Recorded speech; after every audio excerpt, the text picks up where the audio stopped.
This is The Liz Harrison Show.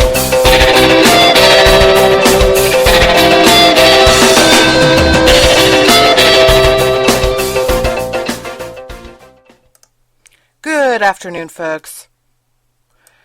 I'm Liz Harrison. It is Tuesday, February 10th. Thank you for listening to Vigilant Liberty Radio. And if you're listening on K98Talk.com, thanks for listening there. It's been one of those days. I wake up and, silly person I am, I usually have ABC on first thing in the morning. I know, mainstream media, but Fox News doesn't carry my local weather.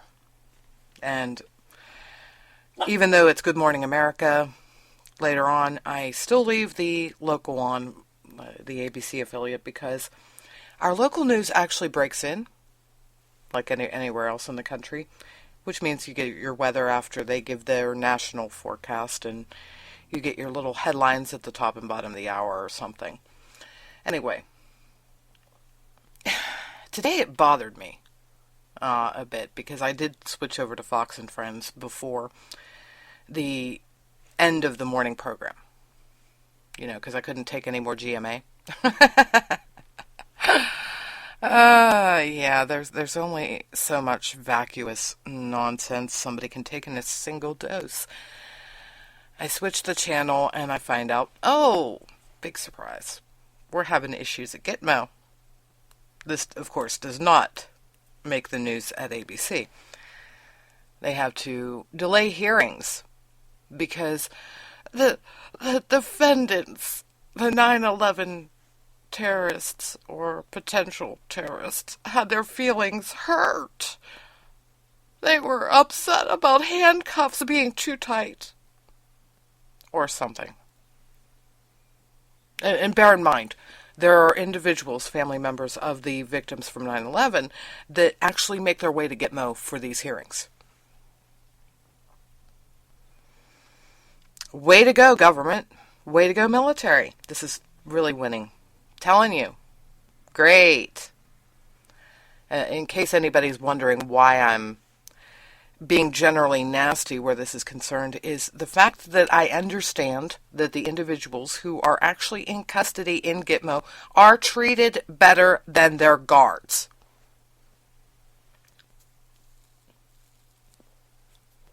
The guard facilities are not as good. Ironically enough, I think we came across that information because of somebody like ABC.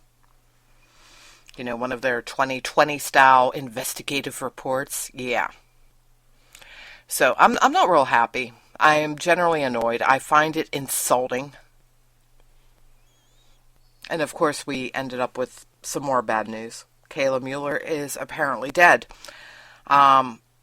They're confirming the death. I did not have a chance to really listen to what was going on, so I'm not going to speak much about it other than to say the family has apparently confirmed the death and the White House is confirming the death.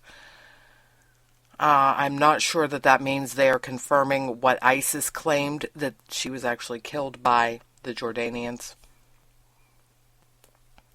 by airstrike.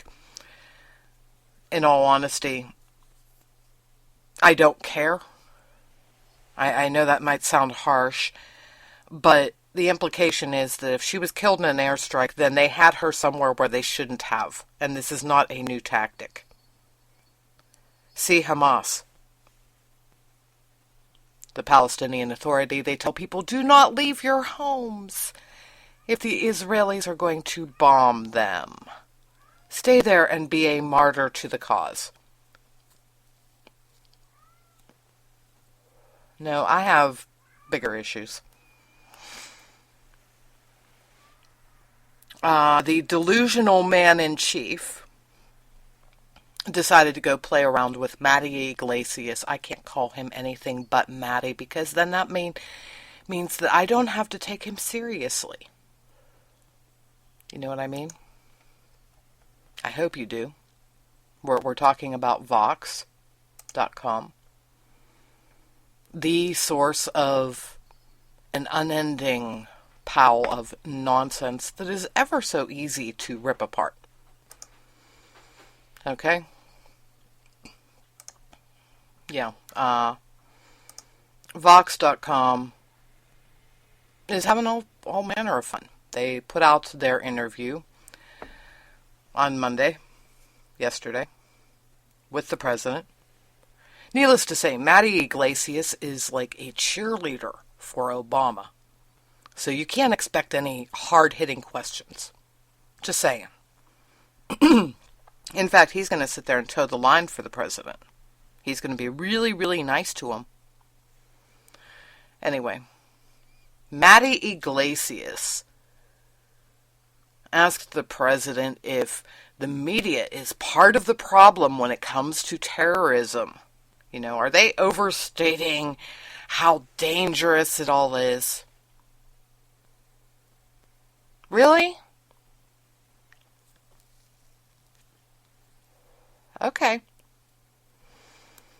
You go at that, Matty. That's fine. Of course, the president says, absolutely, and I don't blame the media for that. What's the famous saying about local newscasts, right? If it bleeds, it leads, right? You show crime stories and you show fires because that's what folks watch and it's all about ratings. I got news for you, sweetheart. That ain't what gets the ratings anymore. So, well, maybe for the local newscast, but no. No, we just had this come through.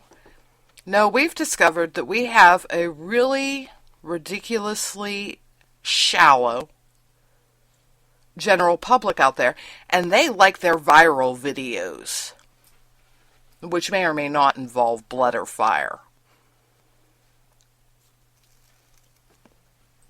And in all honesty, more likely than not, they involve cats. So, if it bleeds, it leads has been replaced by goofy cat videos.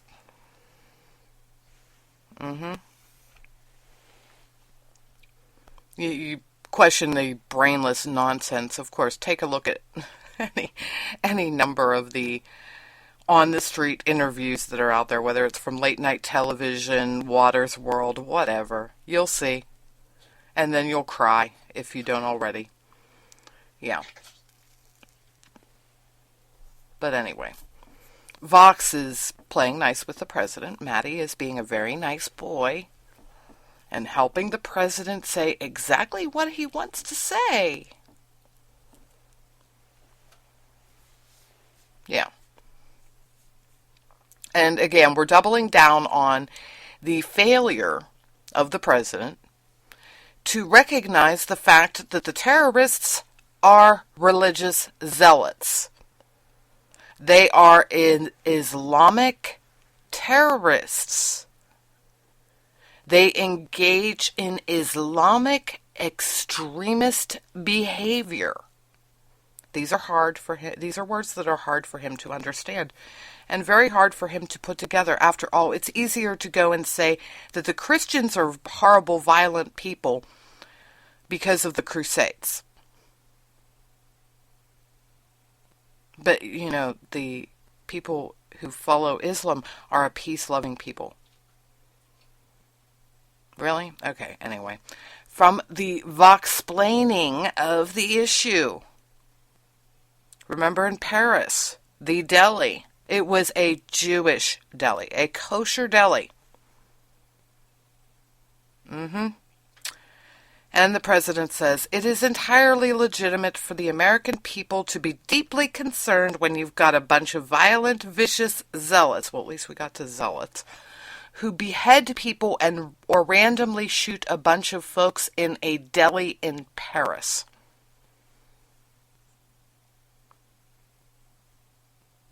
I would say, is he really this stupid? But, yeah. Seriously. Democrats, I honestly feel sorry for you. Because any credibility that your party had just went up in flames. And I have other reasons why that's the case coming up because, you know, it's fun and I enjoy it.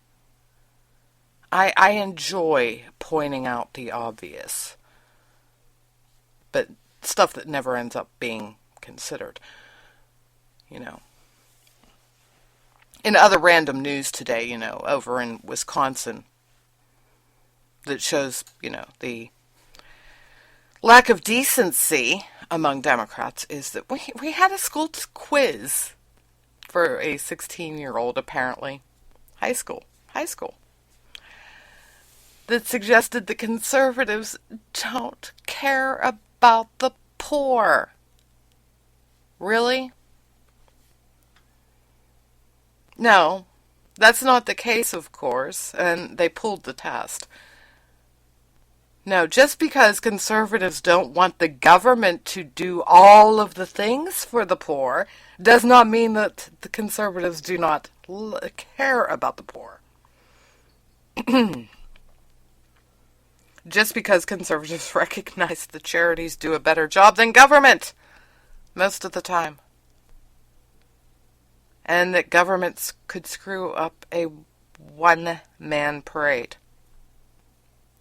Yeah, we'll go back to the lovely thing from yesterday's news, the wanting photo ID for using Snap, which is going to be viewed as, horrible to minorities, because minorities are too stupid to fill out forms and put their name and address on them and find a birth certificate. They can't do that. They're too stupid. And the minorities keep on thinking that the Democrats like them. Oh, wait, yeah, they do, when it comes to the ballot box, but they have no respect for them. Anyway, back to the whole terrorism thing, because, it's getting to be insane. It really is. It has gotten to the point where I have no idea what in the world this administration is thinking. Oh, wait, no, it probably isn't. And honestly, I really wish that I could be a fly on the wall whenever Obama is getting reports about the actions of King Abdullah. I really wish that I could be a fly on the wall for that one. Yeah, what does Obama do when he's faced with real leadership? Putin. He turns tail and runs. Well, he's not turning tail and running from King Abdullah.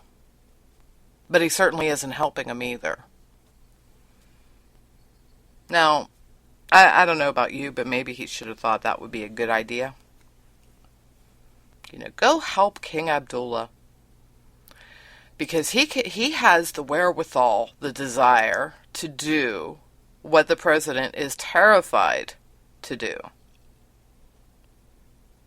Why not? And bear in mind, Obama, who wants to cater to Islam, theoretically. I don't get it. Jordan is an Islamic nation.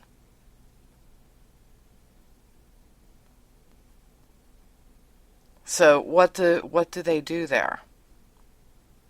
Oh, yeah. They say sort of the same thing that Obama has been saying, but instead of sitting there with their thumbs up their rear, they go and bomb the hell out of them. Now, I understand. We are definitely war weary.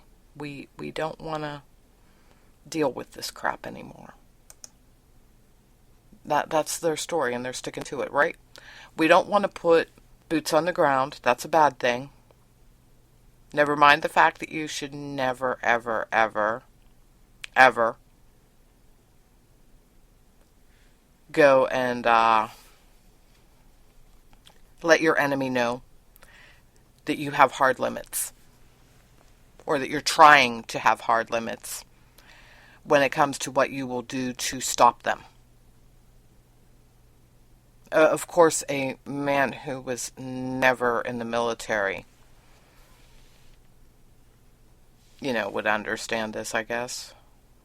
Mm-hmm. This is really making a point for maybe a constitutional amendment. I mean, after so many times of dealing with individuals who are utterly and completely incapable of dealing with, the realities of the situation when it comes to our military. They're making the point that you should not be commander-in-chief unless you have been in the military. Shouldn't happen. Should not happen. I said yesterday over at the Rolling Stone, they're warning about John McCain, who will get us into 20 million wars. I've got news for them. It might be necessary. And this is not a war of choice. This is not a matter for us to sit there and say, oh, but it's, oh, what is it? Oh, yeah. Susan Rice, her new thing is, we are not facing an existential threat. Really? Can someone please put her in a room with a group of the family members of the 9/11 victims? Somebody please do that. I really want to hear it. I want to hear. What does she have to say to them? And yeah, I know, it's been so long. That was under Bush. That's dépassé. I mean, we can sit there and make jokes about it now. You want to know something? No. Because terrorism did not stop on that day. Didn't stop. We're lucky.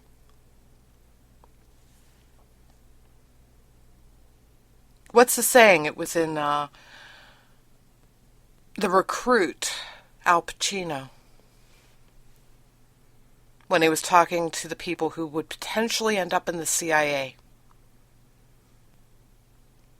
When you succeed, nobody knows about it. When you screw up, it makes headlines. That's it, folks, right there. Occasionally, we end up with a news story about a terrorist plot being foiled. But you want to know when that happens? It's when they have no choice. I'll wager for every one that ends up in the news, there's 20 or 30 or 40, maybe even 100. Who knows? I can't begin to guess. I just understand the concept. The CIA does not broadcast its successful missions. Doesn't happen. Even under this president. Don't do it. They don't. He does, when he knows about them in a timely fashion. And yeah, I know he's the president of the United States, but I've got news for you. There's a lot of stuff that goes on that, while he's not completely unaware, it's sort of, oh, by the way, we got these people. And when it's presented to someone like that, and there's other stuff going on, it doesn't necessarily get mentioned by the narcissist. So, yeah. And of course, we've already heard about his questionable situation when it comes to security briefings. Does he always see them? Does he always hear them? Does he always read them? Well, maybe not.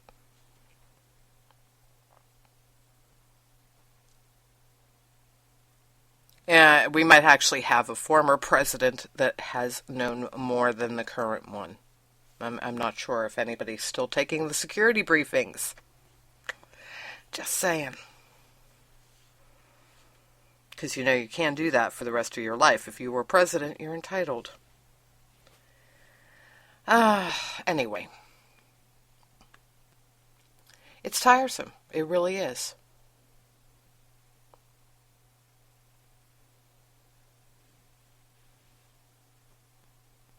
Anyway.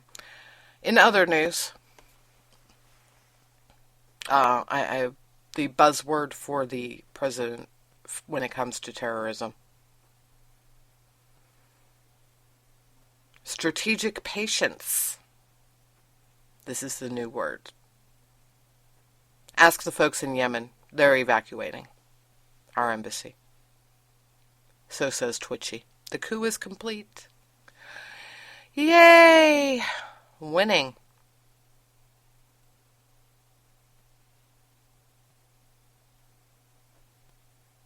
Yeah, let's go. Anyway, I give up. I give up, seriously. This is like beyond stupidity, beyond incompetence. And, go back to the whole, let's clear out Gitmo. It's a good idea. Why not let's see if we could get the rate of individuals that go back to fight against us higher than 30%. I mean, I'm sure if we try really, really hard, we can get there. And that would be great. I made a flippant comment on the Facebook about Gitmo after ISIS burned the pilot alive. Yeah, I almost wish we had someone in office that would even entertain the thought that I suggested. Because at this point, I really don't know what else will work. And I don't think that much of anyone else does either. Because, you're stuck with leadership that won't actually lead. But my suggestion, humble as it was sure, let's clear Gitmo. Execute them all. Tell their respective organizations that they have been affiliated with Al-Qaeda, whatever, that that's compliments of ISIS. And then go and tell everybody else around the world to do the same thing. You have Islamic terrorists in your jails, let's put them to death. And tell their respective organizations that it was ISIS. That's why you have this situation. Sound good to you? I know, it sounds harsh. We're better than this. We're supposed to have trials, which is why we had the situation at Gitmo today. We have to give them an American-style trial and give them the right to complain about their handcuffs being too tight and delay the trial because of it, because we're better than them. This whole we're better than them thing isn't working so well. And I've said it many times before. There's a really good reason for that. Terrorists, these Islamic radicals, understand one language, and one language only. They understand the concept of instilling fear in others. They speak in violent terms. If you do not face them with pure strength, you fail. And when I say that, that means that you sit there and act like some of the biggest badass people that you've ever seen in history. I'm sorry, we're not seeing any of that coming out of Washington. President Mom Jeans can't get the whole badass thing down. Just saying.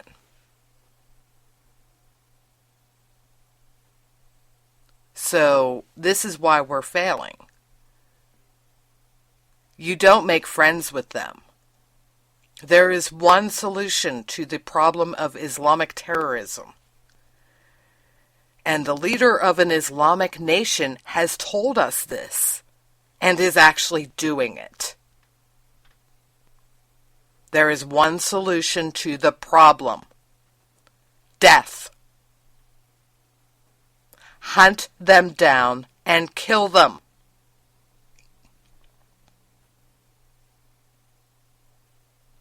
And there is no such thing as worrying about innocents being killed with them.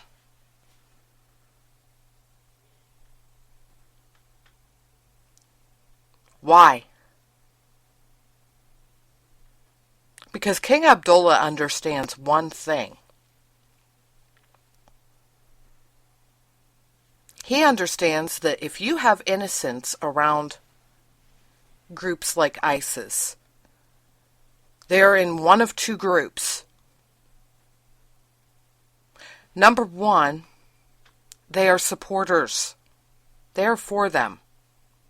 You should not worry about killing them. Number two, they are being victimized by them. Think of the Yazidi women that were put in brothels and raped until they died or wished they were dead. They were begging, when they got messages out, they were begging for America to drop bombs on their brothel to end their pain. Okay. Those are the innocents around ISIS. Either they're for them, which you don't want them around because they could cause another ISIS once you get rid of the militants. Or number two, they're their victims and they want to be dead anyway because of what ISIS has done to them. This isn't hard. But see, we need to argue out moral equivalencies between Islam and Christianity circa 1500 years ago. And of course, the historians out there would point out that the Crusades were arguably in retribution for Muslims attacking Christians. Just saying. So much for your analogy, Obama. Next time you might want to study history better. A little, something like that. I don't know. Anyway, we're getting close to the half-hour mark. And after that, I promised on the Facebook that I would talk about climatology and why it is, or at least should, officially be called junk science. Yep. We've been horrible climate deniers for so long. I'm enjoying this because I like to watch the fall of agenda-driven science. So I'm going to explain why that's the case when we come back and then talk a little bit about whatever Ash Scow has been up to. Because, she's the thing over at Washington Examiner or something. So we'll be right back after the news.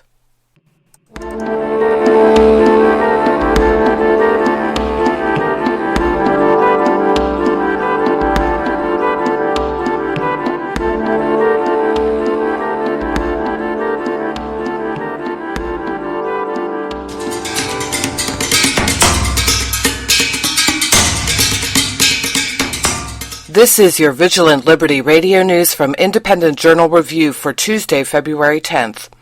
Vox.com released a candid interview with Obama, and outrage has been coming from nearly all corners. The interviewer, Matt Iglesias, asked the president if the media, quote, overstates the level of alarm people should have about terrorism, and the response was telling. Absolutely. And I don't blame the media for that. What's the famous saying about local newscasts? If it bleeds, it leads, right? You show crime stories and you show fires because that's what folks watch, and it's all about ratings. Additionally, on terrorism, Obama referenced the Parisians murdered in a Jewish deli. Quote, "It is entirely legitimate for the American people to be deeply concerned when you've got a bunch of violent, vicious zealots who behead people or randomly shoot a bunch of folks in a deli in Paris." Criticism of the president's failure to recognize America's enemies continues from politicians on both sides of the aisle, in addition to from military and political pundits. Support for Massachusetts Senator Elizabeth Warren is building with supporters on both sides of the aisle. A recent MoveOn.org petition stated, quote, "Income inequality hurts us all, and we need someone who isn't afraid to call out a political and economic system that is great for big corporations, but fails America's middle class and working families. That's not the country we want to live in, and Senator Warren, we believe you're the fighter to address the deeply serious problems we face." On the other side of the aisle, Kurt Bardella, a former spokesman for Republican Congressman Darrell Issa, stated, quote, "It is almost like the enemy of my enemy is my friend." This calls to mind Rush Limbaugh's 2008 Operation Chaos campaign. Outgoing Attorney General Eric Holder did admit to one failure during his interview with MSNBC. When asked about the day of the Sandy Hook shooting, he stated, quote, "It was the worst day I had as Attorney General. It is, I think, the single failure that I point to in my time as Attorney General, that I was not able to convince Congress to really follow the will of the American people, which is to enact meaningful, reasonable gun safety measures. The gun lobby simply won." In the months following the Sandy Hook shooting, the state of Connecticut saw a radical increase in the number of applications for gun permits, and gun and ammunition sales in general across the country showed significant increases. I'm Liz Harrison, and this has been your Vigilant Liberty Radio News from Independent Journal Review for Tuesday, February 10th.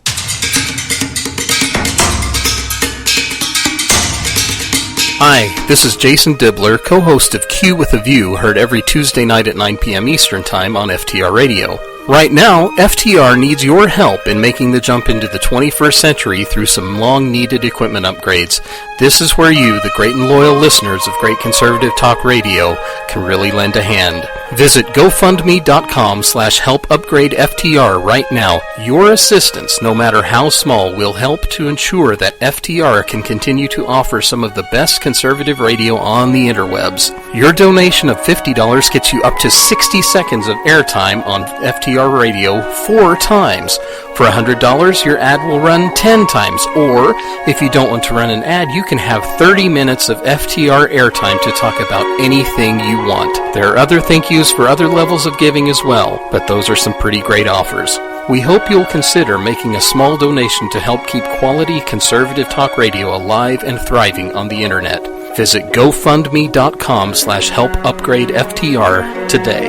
Thank you. Hi, this is Steve Hamilton, Station Director at AltCon Radio, and that sultry voice you're listening to is Liz Harrison on The Liz Harrison Show.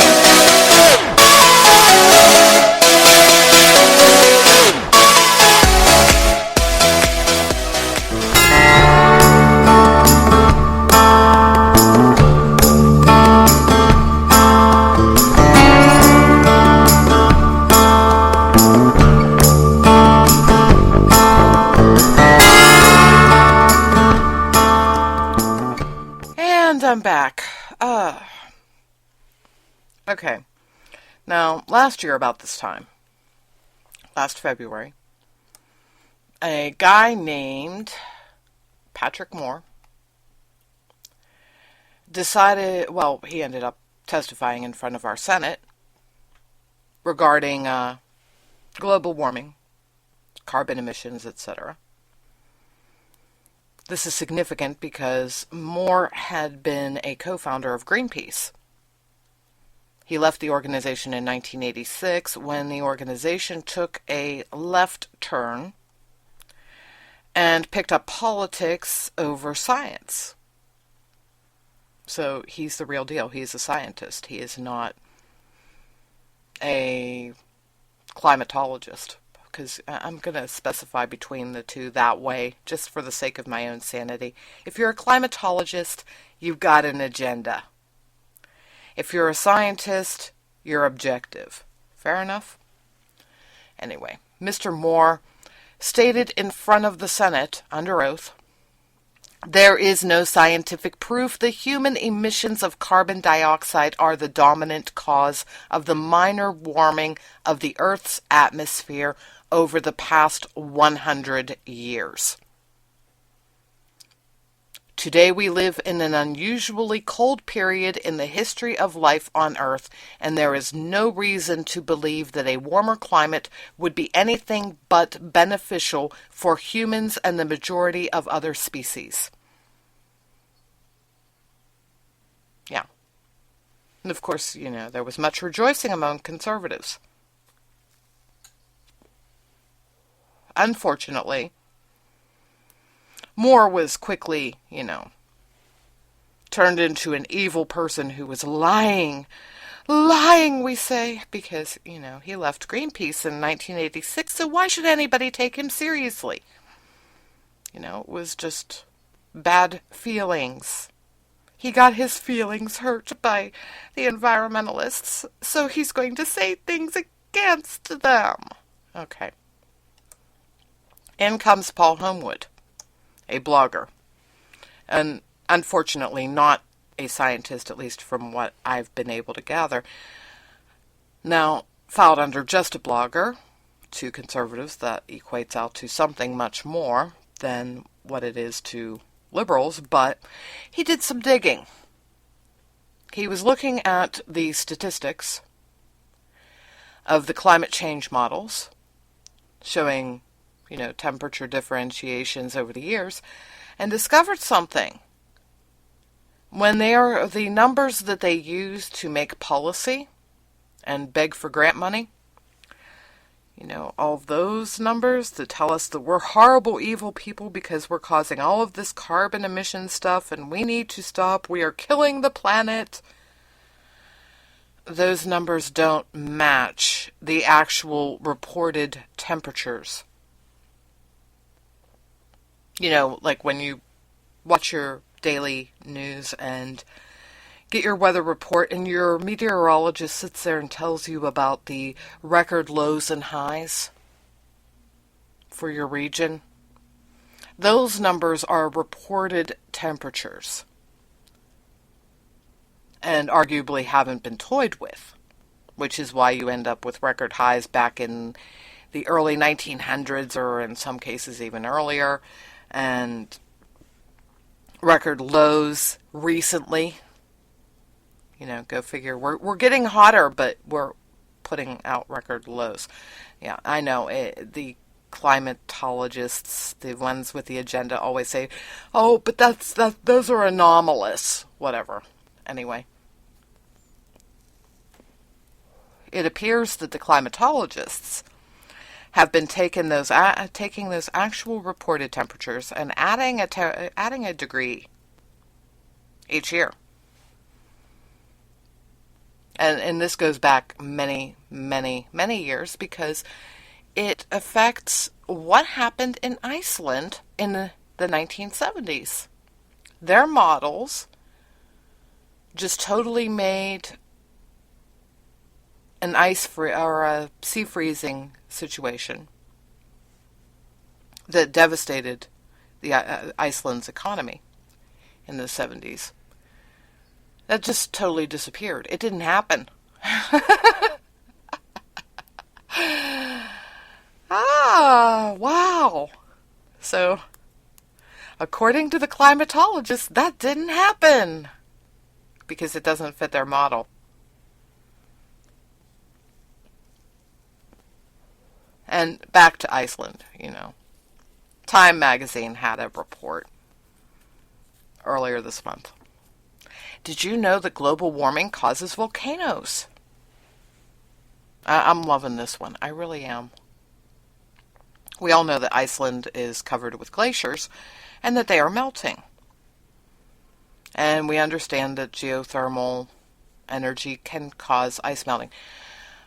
They are claiming that it is due to warming trends in the atmosphere, not geothermal. They're saying geothermal energy is causing maybe 5% of the glacier melt, and the rest of it is being caused by evil carbon emissions. But regardless, they're saying because the glaciers are melting away, that is reducing the pressure that has arguably been keeping their volcano from erupting. And we remember a while ago we had the ash cloud that ended up screwing up air travel in Europe. Well, they're saying we're going to get those like every 7 years now. Now, I missed something in this report because, while they did get into a little bit of the geothermal thing, if only to go and say, yeah, it's not because of geothermal heating.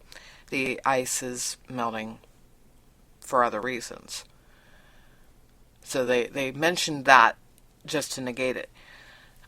But they also didn't say anything about other causes for volcanoes to erupt. Namely, shifting of tectonic plates. So, I'm sitting here thinking, okay, so it's because the ice isn't as heavy, so the pressure is easier to release, so therefore the volcano is becoming active. And Japan didn't have a tsunami, right? Due to earthquakes under the sea. We haven't seen any increases in seismic activity in the oceans. Well, I don't know one way or the other because the climatologists didn't look at that. Or if they did, they're certainly not talking about it. My point being that if you're going to be an objective scientist, you take the time to actually explain all the potential causes for what the problem is. And in this case, it is a volcano becoming active.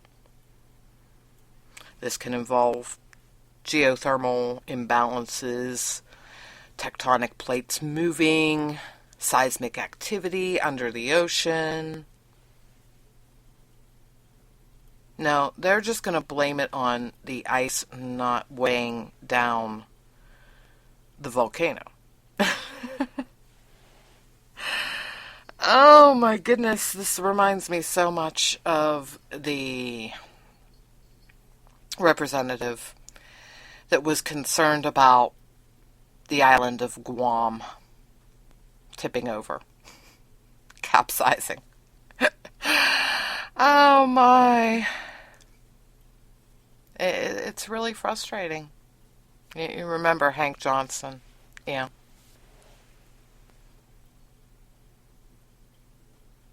And of course, even if the glacier melting is due to climate change, we still have more sitting there saying that climate change is not the result of carbon emissions. And then, to even go further into this, where you could get really annoyed, here's something for you. Conservatives need to look up a company called Culture Fuels. They're apparently based somewhere in Florida.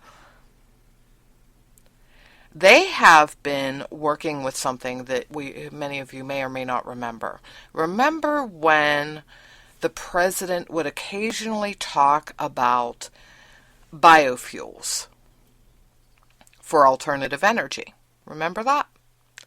Yeah, he was talking about an algae that could be harvested and used to create oil that would be used for various forms of fuel, like flex fuel, like maybe flex fuel in our cars. You know, the whole, we did the corn crop thing. Remember that? Yeah. could be used for heating fuel. It could be used for all sorts of different things. It's more like the idea of either A, refining the oil that the algae creates to meet existing needs of engines, what have you, or conversely go and make engines that can take that fuel. 6 of one, half dozen the other. The point is that we're talking about some changes, but we're not talking about radical changes and things that could arguably make it to the market in a relatively easy fashion. Probably a lot easier than the electric cars. Anyway, this algae fuel stopped being in the talking points a long time ago. Back in November of 2013, Culture Fuels was coming up with a means to make that feasible. They figured out a float system. It involves like big giant plastic bladder type things to put the algae in. Their issue was coming up with enough carbon, because that's what the algae needs to, grow. That would be a good thing, And this had to be placed in pools, and there were ways to do it where you could grow the algae and have it not affect a natural pond, or you could just literally build giant vats to put it in. And I've said this before. How many times have we seen the evil carbon-emitting energy plants with almost nothing around them? Nobody wants that real estate. And it's certainly a heck of a lot more space than they actually need to have, employees park or anything. So usually there's a fair amount of acreage surrounding a power plant. I'm thinking Culture Fuels, that would be a good investment. We wouldn't have to see a radical increase in our energy costs because we'd still be able to use the coal. We wouldn't have to kill the coal industry. Make the folks in West Virginia happy, North Dakota, a few other places. And instead of dumping the carbon into our atmosphere causing global warming, which is what they claim that we're doing, or climate change, whatever the flavor of the month is, we would be pumping it into those big giant vats where they're growing the algae that would make renewable fuel. That sounds like a plan. So why don't we hear the environmentalists and the climatologists talking about this? Could it possibly be because none of this has anything to do with science? None of this has anything to do with science. Of course, we've been saying this for a while, but now when you start putting the pieces together, and instead of just saying, oh, you just hate our type of energy, you just want to hurt the people. No, it's beyond that now.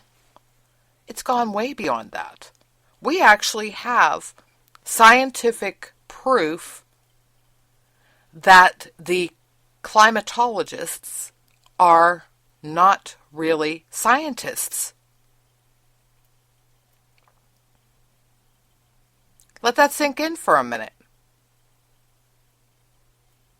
The science is backing conservatives.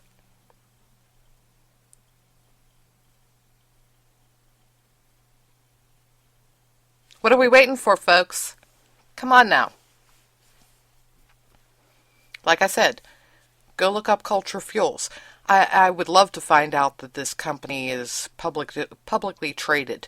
If they are not, somebody really needs to have a chat with them, because I have a sneaking suspicion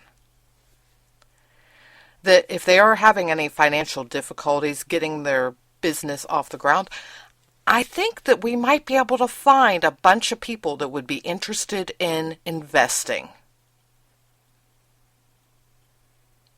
You know, because I really love to hear the EPA argument for running carbon emissions off of an electrical plant into a big giant vat to make algae that would create renewable fuel, and somehow have the EPA say that that is bad for the environment. I want to see where the EPA regulations are that would negate the ability of companies to do that. Because the tech is there.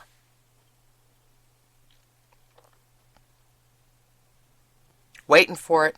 I don't think I'm going to see it. Anyway, I promised I'd go and mention Ash Scow because, you know, it would be a good idea.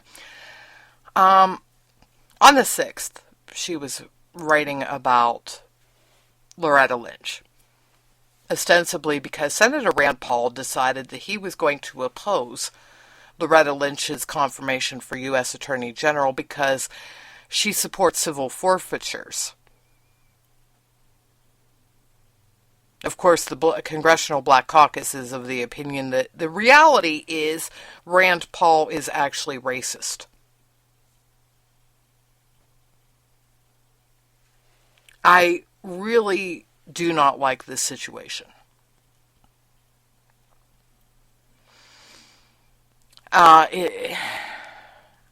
This is yet another moment when I really wish that Rand Paul was not Rand Paul. Because unfortunately, he still has to deal with the sins of the father. A reality check, folks, just saying. I mean, his father did not have the best history for being decent. Anyway, and I'm still trying to figure out why civil forfeiture is the only reason Rand Paul does not like this candidate. I mean, isn't this the person who sat there and said that if you happen to be in the U.S., regardless of whether you're here or not, here legally or not, you have a right to a job. This is a civil rights issue. You have the right to work. Oh, wait, no, not really, because you start saying right to work, then you start getting into that whole area that generally kills unions that support Democrats. Gotta watch how you word that, right? Yeah.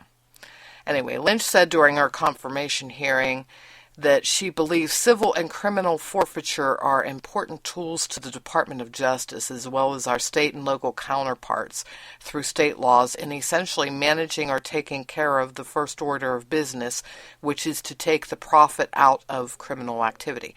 Yes, because, you know, the criminals should not be profiting. It should be the government.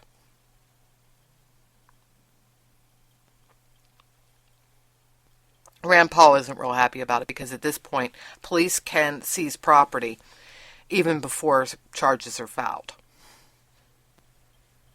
And cart before horse. It would be good if they pressed charges first. Just saying. It would be even better if they, you know, just held a lien on them. You know, like relative seizure, but you could get it all back if you're found not guilty. You know? Like you have property seized because you are charged. The government can't immediately put it on the auction block. Because, you know, that's what they do with this stuff. Anyway.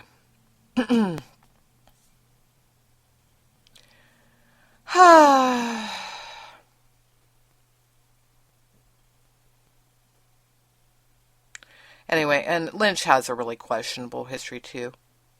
She's used to practice in her office to rake in more than $113 million in civil actions between 2011 and 2013.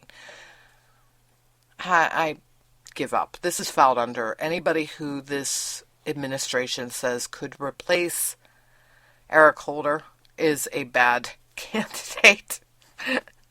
Because we're in for more of the same. Exactly. But no, in Rand Paul's case, it must be racism. Could not be civil forfeiture. And I'm waiting for it. It's going to be racism if anybody has any. It will be double down racism if anybody says that they're opposed to Lynch because of her attitudes when it comes to illegal immigration. Because, you know, there is no such thing. At least not to this administration or to the people that they want in it. Just saying. I gotta give them credit. They're getting pretty good at this game. Anyway.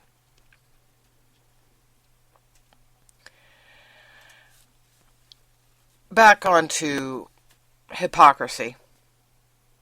Ash Scow picked up on Kirsten Gillibrand, the senator from New York, said back in 2010, while at School to Learn, some students are forced to endure harassment, violence, bullying, and intimidation. This is completely unacceptable. Well, in 2014, the same Gillibrand took on the issue of sexual assaults on college campuses by introducing the Campus Accountability and Safety Act.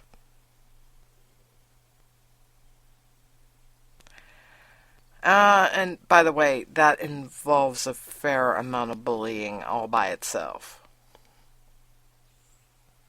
Yeah.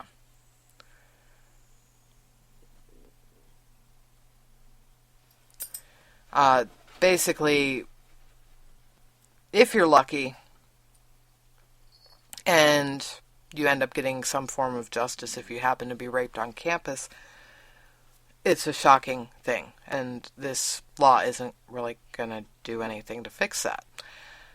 This is filed under public education of the students, meaning don't freaking call the school if something happens to you. Don't call security, call the police. Of course, give it time.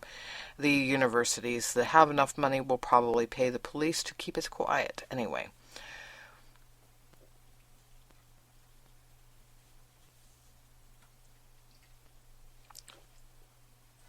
I don't know.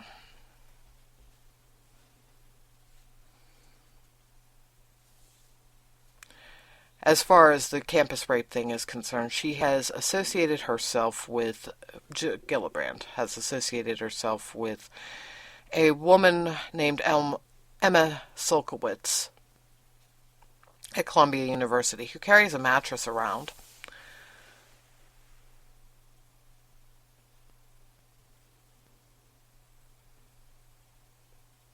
Why? Because she was she made an accusation against a man for rape. And now she carries her mattress around until the guy is either gone because he leaves of his own volition or the school throws him out.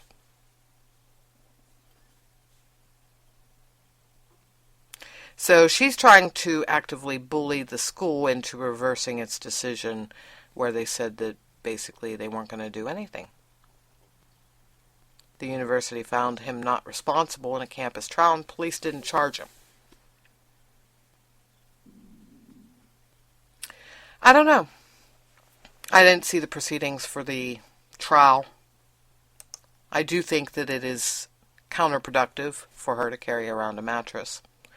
And I think that Gillibrand really needs to stay the heck out of that particular mire, because we see how that turns out. Ask Rolling Stone.